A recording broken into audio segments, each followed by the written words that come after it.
Hi, I'm Dominic. I've had MS for 31 years. I started this channel 3 years ago. In this video, we're going to talk about some of the less discussed aspects of an MS diagnosis. And by that, I mean things that people don't ordinarily tell you. And I have found over the years that it's probably helpful to know. We're going to start that right now. Hi. Things to know that you didn't think you needed to know. I'm going to cover that in this video. I run this channel all by myself. I'm not sponsored or funded by anyone, so I do have Patreon supporters, so I suppose that's a lie. I'm funded by them in part. I'd be really grateful if you could help me. It should cost you less than a cup of coffee a month at the minimum. Go wild if you want, but less than a cup of coffee a month to ensure that I can still keep producing this output for you. All the details are there on the screen. They'll be in the description below. I'm really grateful if you do that. This isn't a video about super duper exciting, fancy stuff. It's patient to patient, things I think you need to know. Number one, if you've had an MS diagnosis relatively recently, do not, I repeat, do not expect to get your head around it. I was 23 when I was diagnosed, 23-year-old male. No, I've got it. I understand, everything's fine. It's not.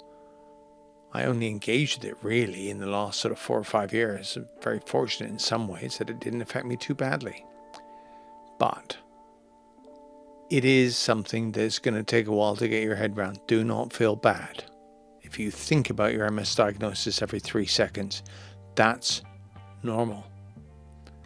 Regarding jobs, I see a lot of people getting very, I would call it a bit flappy. I don't mean that in a nasty way. I think it helps to be a bit stupid like I was, in the sense I just plowed on with it. But you can't be sacked just because you have MS. I would not disclose it to an employer straight away unless I knew them and I was very close personal friends with them. You're under no obligation unless your contract has a specific thing in it, which is highly unlikely that you're obliged to disclose a diagnosis like that straight away. I'd sit on it for a little bit. I wouldn't torture myself. Don't worry. Just don't worry. Most countries have legislation that to a greater or lesser extent prevents discrimination, or should do. But again, don't think that's going to be some magic shield. Play your cards close to your chest in the first instance. See how the MS is affecting you. There'll come a time when you'll have to disclose it. I refused to write it on my LinkedIn profile for ages. But there's a time, frankly, when you're going to have to, and it will become better knowledge with people. There's no such thing as a secret. It will get out.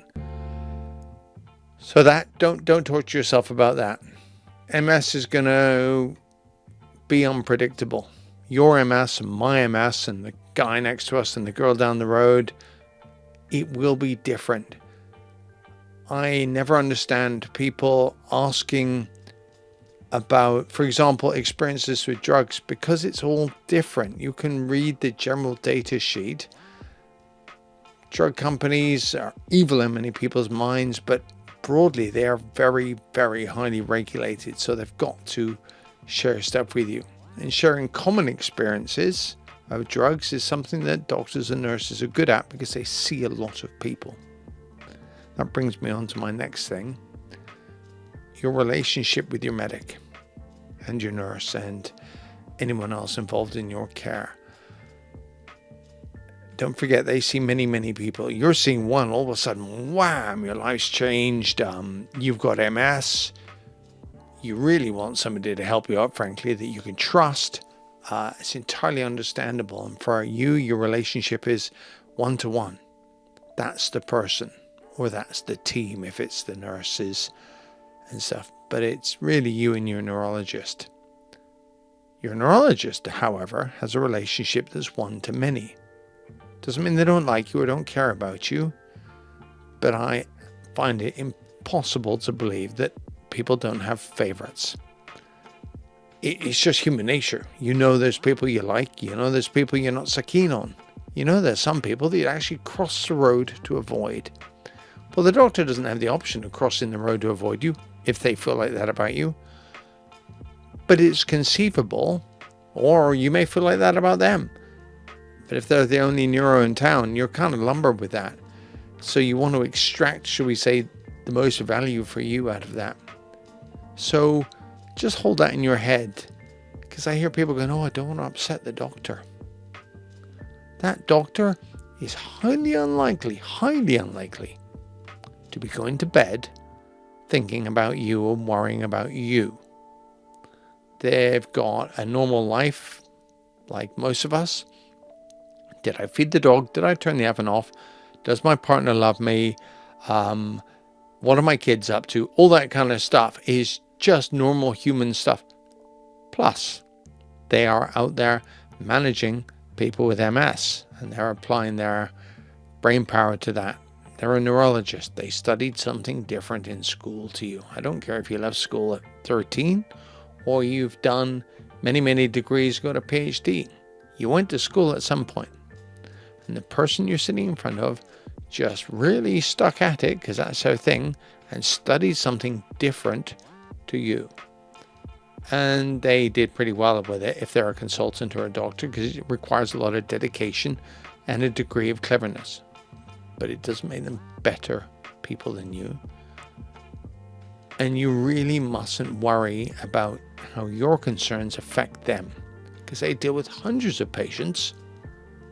You're not the only one that feels like that. You're not the only one that's feeling what you're feeling, worrying about what you're worrying about. And so don't think that you're doing the doctor a favor by not bringing stuff up, because you're not. The only person you're disadvantaging is you. If you feel a certain way or you want a certain thing, tell them or ask for it. There's no guarantee you're going to get it. I was just speaking to a patient who was being treated in Wales, where famotidine is available to prescribe, which helps with walking and heat intolerance to a certain extent. I've never had it. But they've moved to England.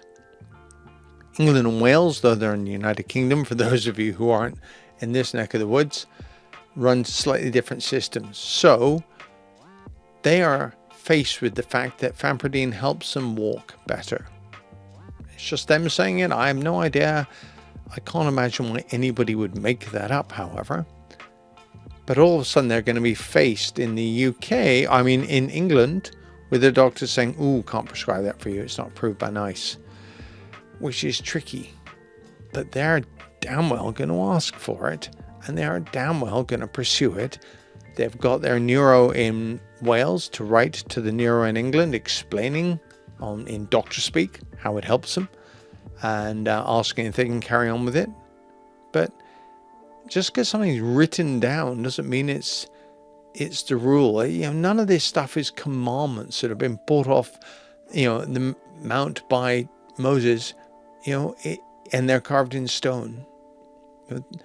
A lot of things can be worked around. Sometimes they can't, sometimes they can, but you'll never know unless you ask. And you'll never know unless you try and do it a little bit differently. So you're going to come across this in your care. Because you can either, so we say, lie back and just take it all and be pathetically grateful. And it's pretty awesome that there's people out there that can help us, and we've got drugs to help MS, but don't be pathetically grateful for it, is my view. And don't be punchy either. Nobody likes somebody who's a bit aggressive and chippy and stuff like this, because I know you may feel like you're not getting what you want, and by God, many times I've felt that. But you're not going to help your cause, in my view, by getting aggressive, because all that doctor is going to think is you're one of those pain in the backside patients that really need to be, everything's going to be done by the book, written down. They're not going to bust their back to help you if they find dealing with you quite unpleasant.